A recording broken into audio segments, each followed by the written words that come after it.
Bismillahirrahmanirrahim.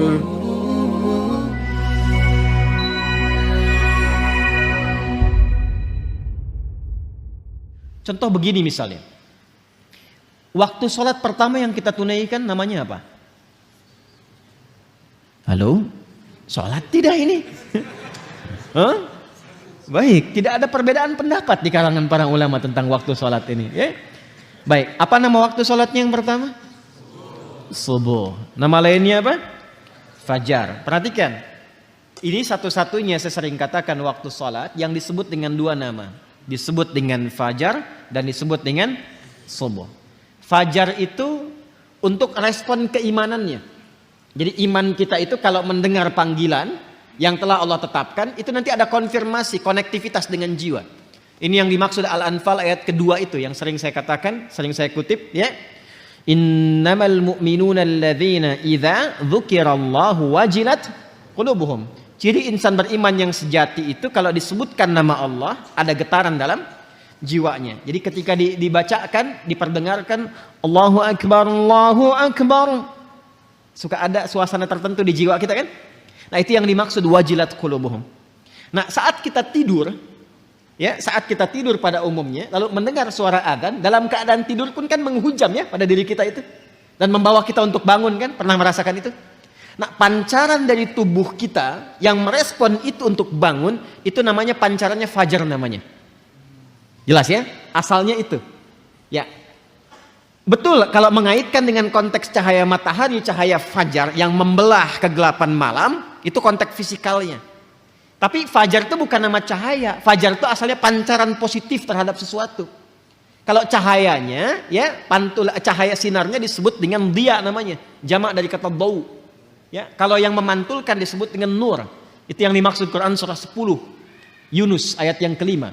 Huwallazi ja'ala syamsa dhiya'a wal qamara nura.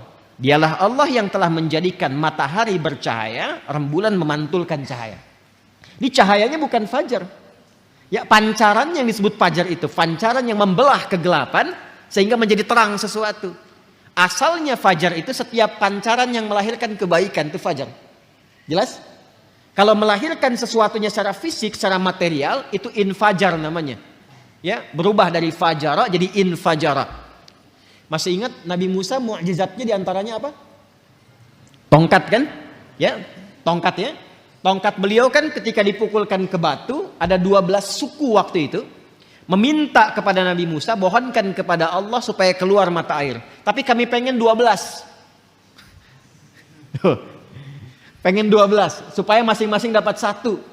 Ya, jadi Masya Allah tuh ya. Ya, alhamdulillah kita dikasih satu kan masih bisa berbagi ya. Ya, umat dulu itu pengen 12, nggak mau katanya setiap satu mesti mendapatkan satu. Maka Nabi Musa dengan izin Allah diperintahkan oleh Allah, ya, diperintahkan pukulkan tongkat kayumu ke batu itu. Itu ada di Al-Baqarah ayat 60 kisahnya. Ya, Quran surah 2 ayat 60, paling kanan di pertengahan.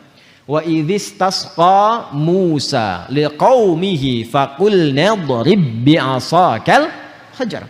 Ketika Musa memohon kepada Allah supaya ada mata air untuk kaumnya itu yang ada 12 suku, maka dengan keagunganku kata Allah, aku perintahkan pukulkan tongkatmu yang kayu ke batu itu. Karena tongkat Nabi Musa bagian dari mukjizat, walaupun kayu dipukulkan ke batu, batunya yang hancur. Maka fajarat infajar, bukan fajarat. Tuh, lihat diksi Al-Quran, begitu jelinya. Kalau bukan firman Allah mustahil begini. Ya, kita kalau ngaji bahasa Arab dan memperdalam, saya mempelajari bahasa Arab spesialisasi di situ untuk memahami bahasa Al-Quran. Dan dulu para ulama demikian, Al-Imam Asy-Syafi'i puluhan tahun belajar bahasa itu untuk memahami Al-Quran. Kemudian dipakai ke Quran, ke fikih dan sebagainya. Ya, walaupun awalnya aktif di bahasa, kemudian beralih ke fikih untuk memahami Quran dan hadis-hadis Nabi Muhammad SAW. Di sini fajarat infajar, bukan fajarat. Fajarat min husnata asyrata aina, maka memancarlah 12 mata air. Itu infajar. Jadi kalau fajar itu pancarannya, kalau mengalirkan sesuatu yang fisikal disebut dengan infajar. Kenapa sholat pertama disebut dengan fajar? Bukan hanya cahaya mentarinya yang membelah kegelapan malam, tapi saat itu ada respon dari tubuh kita yang positif. Merespon seruan dari Allah yang disampaikan atau dikumandangkan oleh muadzin. Jadi di hati kita itu ada dua pancaran. Pancaran keburukan dari provokasi setan disebut dengan fujur. Ya, pancaran kebaikan dari jiwa takwa disebut dengan fajar namanya. Ya, wa nafsi wa ma sawwaha fa alhamaha fujuraha wa taqwaha. Karena itu salatnya disebut salat fajar. Waktu saat cahaya matahari membelah kegelapan malam, dan di saat itulah hati kita merespon seruan keimanan tadi. Jelas? Itu yang dimaksud Quran surah ke-17 Al-Isra di ayat ke-78, ya. Di paling kiri sebelah pertengahan, ya. Aqimis salata liduluki syamsi ila ghasaqil laili wa qur'anal fajr. Inna qur'anal fajri kana masyhuda. Satu. Tapi dia juga disebut dengan salat subuh.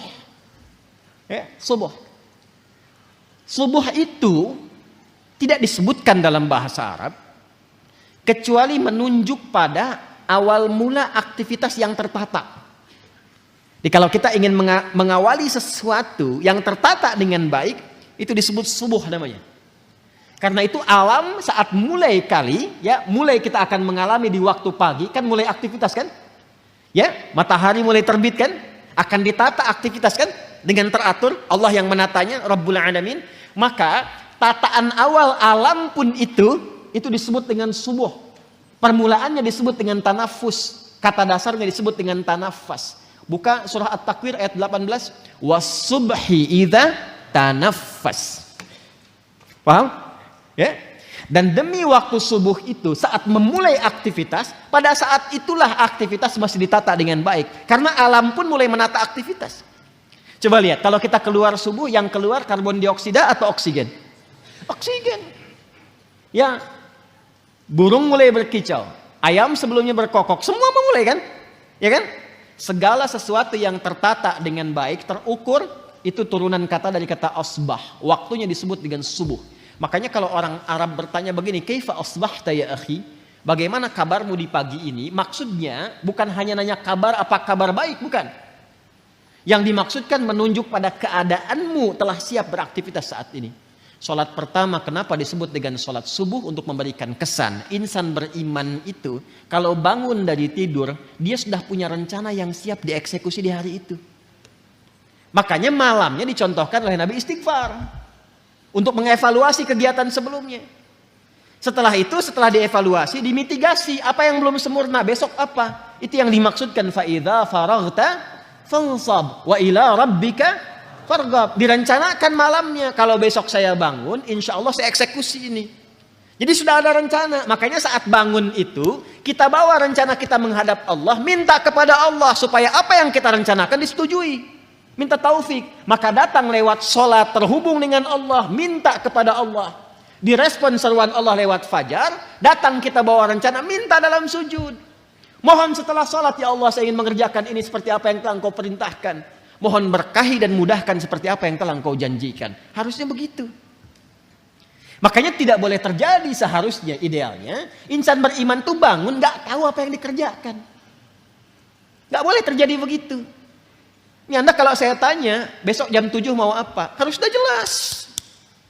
Jam 9 ada di mana? Hah? Jam 11 ngapain? Jumatan. Besok kan Jumat. Ya kan? Oh, masih bingung. Harus paham. Ya. Di apa yang kita kerjakan itu, insan beriman itu harus jelas. Nanti ada lagi. Masuk zuhur beda lagi konsepnya. Ya. Zuhur itu apa artinya? Zuhara itu terang, baik, nampak semuanya. Kenapa nggak disebut nahar? Padahal siang itu bahasa Arabnya nahar. Itu ada rahasianya. Sampai dengan siang Anda beraktivitas, apakah sudah jelas punya nilai di hadapan Allah? Sudah jelas jadi ibadah nggak? Atau jangan-jangan berangkatnya gelap, sampai siang itu cuma cari dunia aja. Anda dikasih waktu sampai siang, sampai jam 12 tuh, sampai terang. Terang dunianya, akhiratnya udah terang belum? Jadi ibadah nggak? Anda yang kuliah berangkat pagi itu, ba'da subuh sampai ke kampus, jadi ibadah enggak tuh kuliah? Jadi di Islam itu semua punya makna, tidak ada satu ibadah pun, bahkan namanya yang tidak punya makna, itu tidak ada. Semua punya arti.